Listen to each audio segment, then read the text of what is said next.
Jonah.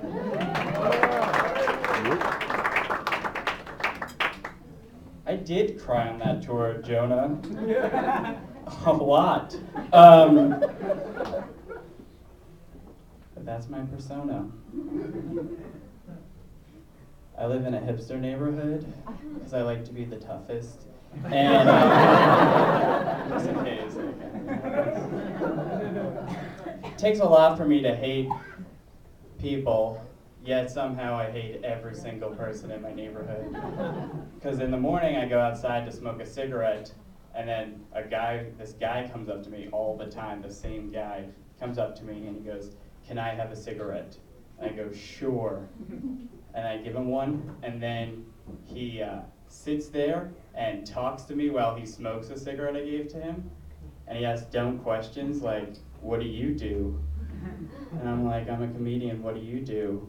And then he says, "I'm an artist. What I do is I go into a field and record the sound, and then I match it up with other sounds I recorded and create a sound collage." And I'm like, "You can say unemployed. You don't have to go into detail about how unemployed." Not a contest. Not a contest. I just moved to Los Angeles from New York, and the crazy thing about New York is there's never a definitive bottom. Like, you could just keep going lower. Like, there should be a basement, but no, there's a basement under that basement every time. My bottom, besides the real bottoms, my last straw, was I saw a rat in my kitchen.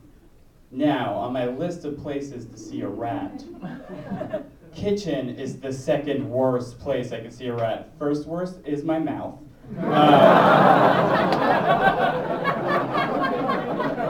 But kitchen second worst. The number one place I'd like to see a rat? In a tiny fucking rat coffin at his rat funeral.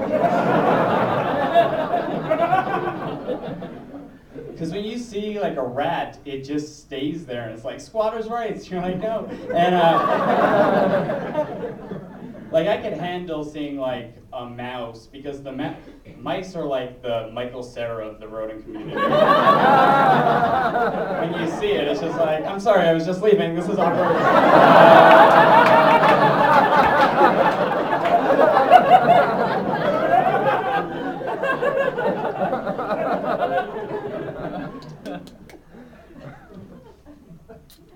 One of the last things I saw in New York in my last days, I saw a cop with a face tattoo. A police officer with a face tattoo. Like a guy who protects you with a terrible decision on his face. When you see a cop with a face tattoo, there's only one explanation, and that is somewhere there is a dead naked cop.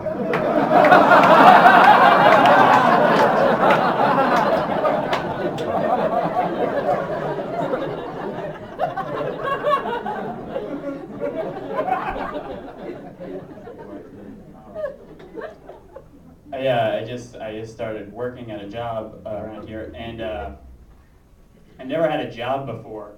Like, never like a real job, like a job in an office. I've never had one, and I was like really nervous about it. Like, I was super nervous about it because I didn't know what it would be like, and I had this fear that I was going to go in there and get sexually harassed. Like, I thought that was real, like, because like based on office life, I'm like, yeah, people get sexually harassed all the time. Why couldn't I get sexually harassed? And my fear was that I was going to be in like the copy room, and someone's like, "Can you get that spool of paper up there for me?" And I'd be like, "Sure," and I'd be doing it. And then like the guy would be like, "You have a nice pussy." And I'm like, "I'm a boy."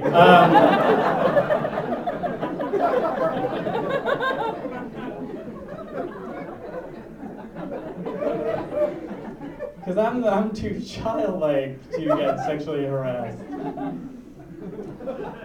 Like, I date the same type of girls over and over. I usually date like little mousy girls with bangs who wear cardigans even in the summer, and they say things like, "I wish our bodies were made of blankets so we could just lay on one another."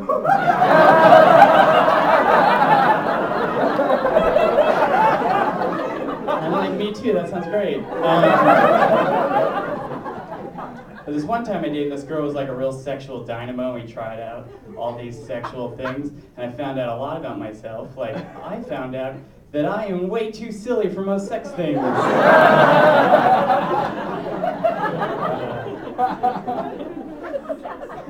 Because this one time she was like, "I want you to throw me around the bedroom." And I was like, "How about you just run and I trip you?"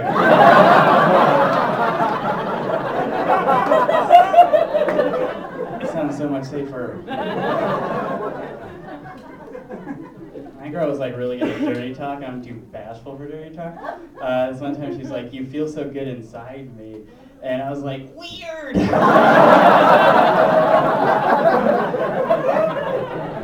You're making me feel weird. I'm gonna go put on another shirt.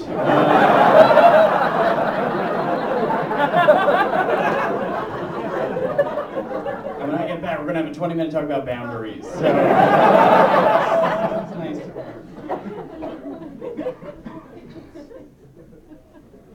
I don't really like, I don't like sour cream. I don't like sour cream. It's gross. It looks gross, like it looks gross. I have no idea how it tastes, but I know it probably tastes how it looks, which is gross. And when I tell people that, they get so, because sour cream has a lot of fans for some reason. That's like, it's acquired a fan base over the years of it being sour cream.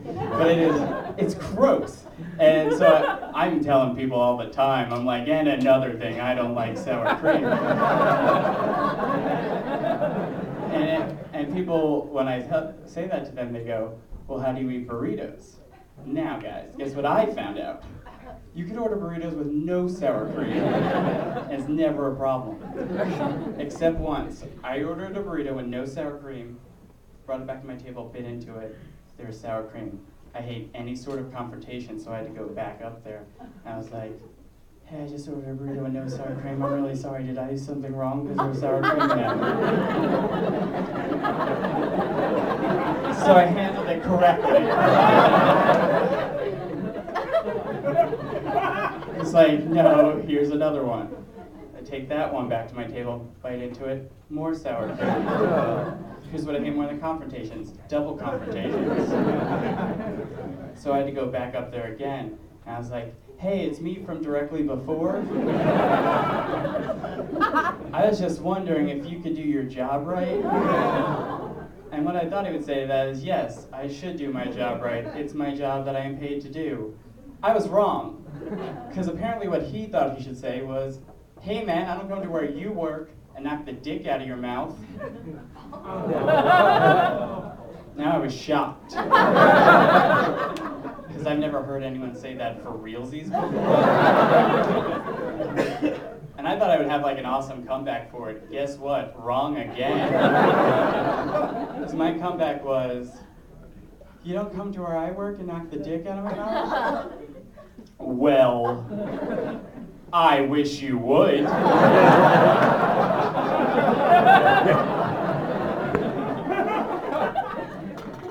Because he was making a huge assumption that him coming to where I work and knocking the dick out of my mouth would be a bad thing.